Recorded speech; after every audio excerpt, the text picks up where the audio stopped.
Assalamualaikum warahmatullahi wabarakatuh. Selamat malam. Insya Allah pada kesempatan ini kita akan mengkaji tentang ekosistem. Para pemirsa, di depan saya ada sebuah model ekosistem. Dan ini menjadi media yang saya akan manfaatkan untuk menjelaskan tentang ekosistem. Oke. Nah, yang pertama, kalau kita berbicara ekosistem, sesungguhnya kita berbicara tentang organisasi kehidupan pada level ekologi. Nah, yang mana itu organisasi kehidupan pada level ekologi? Nah, dimulai dari individu. Nah, individu sejenis ya, mendiami suatu tempat tertentu, membentuk populasi. Nah, kemudian populasi membentuk komunitas, komunitas membentuk ekosistem, sejumlah ekosistem bisa membentuk bioma, dan keseluruhan bioma menyatu membentuk biosfer. Para pemirsa, nah yang kita kaji pada hari ini adalah ekosistem. Apa itu ekosistem? Nah, ekosistem tidak lain adalah kesatuan atau hubungan timbal balik antara suatu organisme, dengan lingkungan hidupnya. Nah, lingkungan hidupnya ini termasuk di dalamnya makhluk hidup dan lingkungan abiotiknya. Baik. Dan selanjutnya melalui model ini kita mencoba melihat komponen apa saja yang menjadi penyusun dari sebuah ekosistem. Nah, kalau kita mencermati di sini, ya, pada model yang kita miliki saat ini, komponen ekosistem secara umum bisa dikelompokkan menjadi dua bagian utama. Nah, yang pertama ada komponen abiotik atau komponen yang tidak hidup, dan ada komponen biotik atau komponen hidup. Nah, komponen abiotik, ya paling tidak yang ada di model ini yang bisa kita lihat, ada air di sini. Nah, kebetulan ini sebetulnya modelnya model sungai. Nah, dan pada sungai ini ada air, ada berbagai jenis batuan, batu-batu, kemudian ada tanah, dan tentunya pada lingkungan ini ada udara, ya kan? Tentu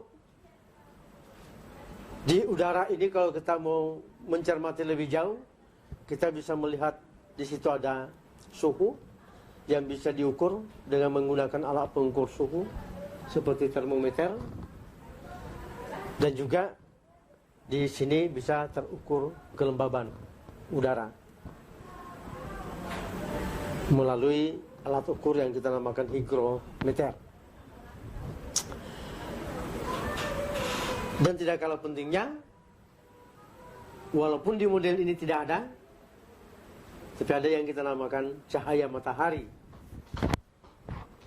Nah, cahaya matahari ini walaupun di model ini tidak kelihatan, tapi dunia ini kiamat tanpa cahaya matahari.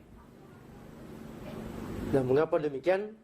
Karena sumber energi utama yang membuat bumi dan segala isinya ini bisa mengalami dinamika kehidupan itu karena adanya energi yang bersumber dari cahaya matahari. Oke, saudara pemirsa yang saya hormati, dan selanjutnya kita mencoba melihat komponen biotiknya atau komponen hidup atau makhluk hidup.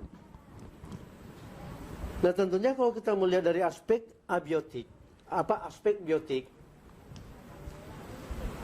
kita bisa melihat yang pertama berdasarkan peran dari masing-masing makhluk hidup dalam ekosistem ini.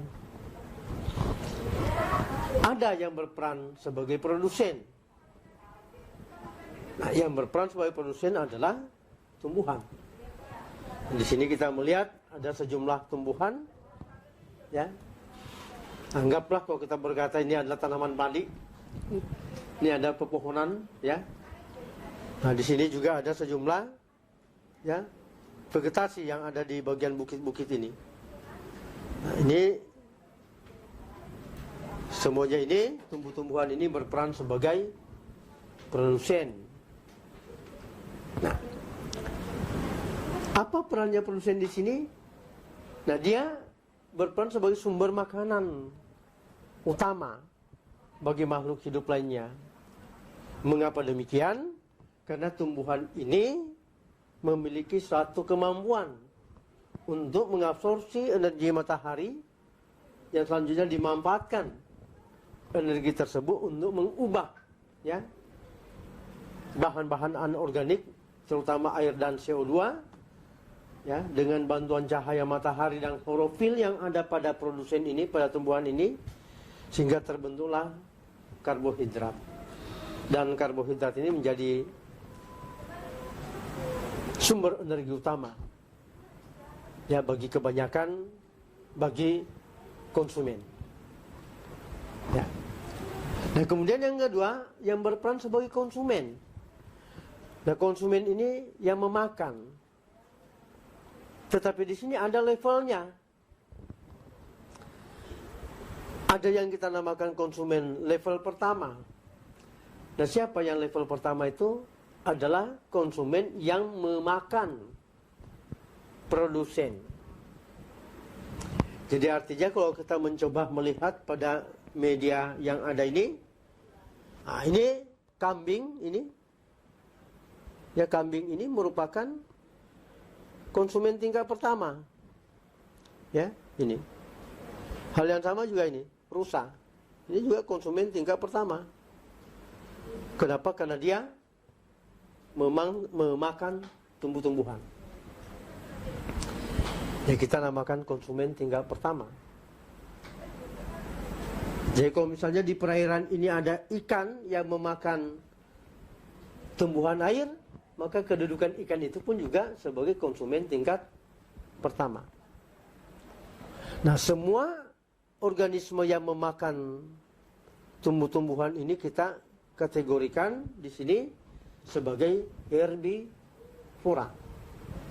Jadi makhluk hidup pemakan tumbuhan. Oke? Nah, kemudian yang kedua, kita di sini juga bisa menjumpai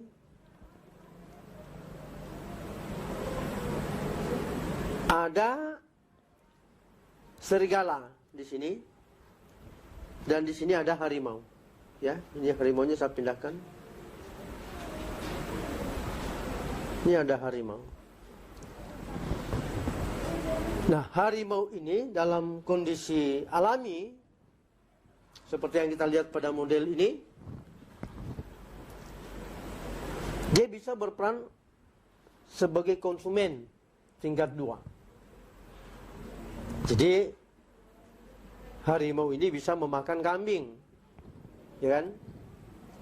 Juga bisa memakan unggas, ya. Hal yang sama juga serigala. Jadi serigala ini bisa berperan sebagai konsumen tingkat 2. Jadi dia bisa memakan unggas, bisa memakan ini kambing, bahkan bisa memakan kerbau, ya, sapi, banteng.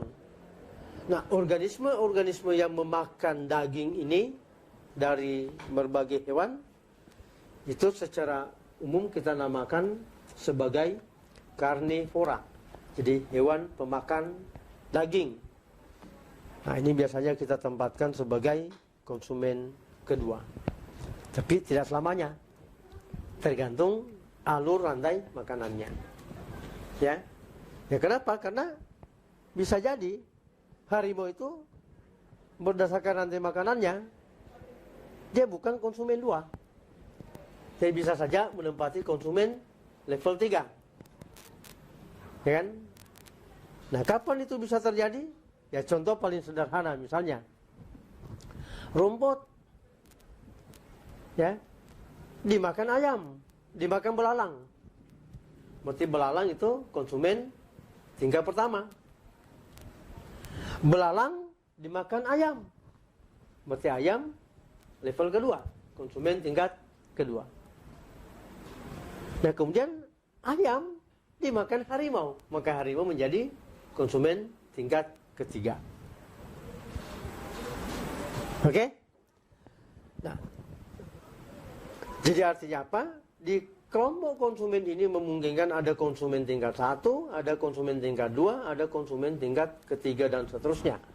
Tergantung organisme yang terlibat di dalam suatu rantai makanan. Nah, sehingga seperti yang saya tadi ungkapkan, di sini memungkinkan ada satu hewan ya menempati lebih dari satu tingkatan trofik. Ya, contoh harimau bisa menempati tingkatan trofik kedua. Bisa juga menempati tingkatan trofik ketiga. Tergantung kedudukannya dalam rantai makanan. Oke, pemirsa yang saya hormati.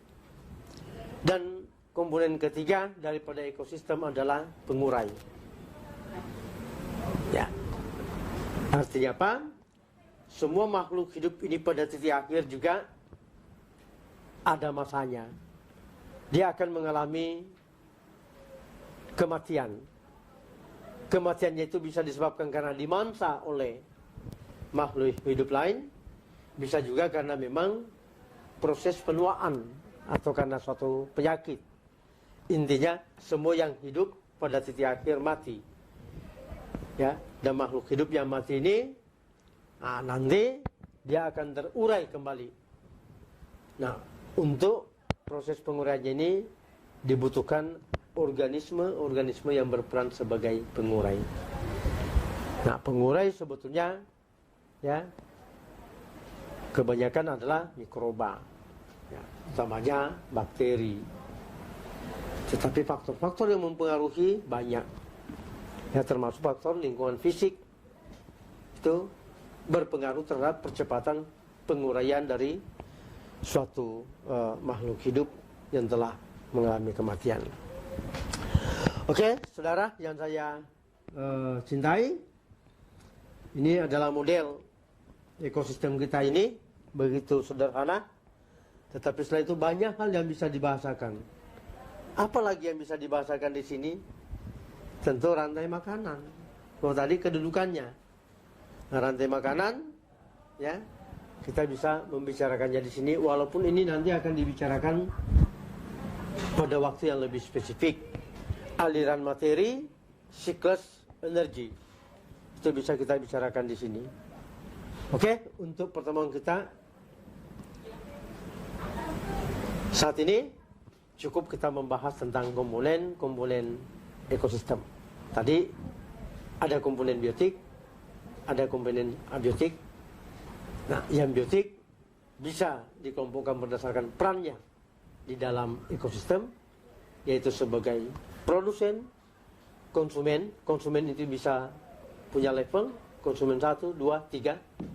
Dan yang ketiga adalah komponen pengurai. Oke, saya kira pertemuan kita pada kali ini cukup sampai di sini. Selamat belajar. Mudah-mudahan apa yang kita kerjakan mendapat ridha dari Allah Subhanahu wa taala. Wabillahi taufiq wal hidayah. Assalamualaikum warahmatullahi wabarakatuh.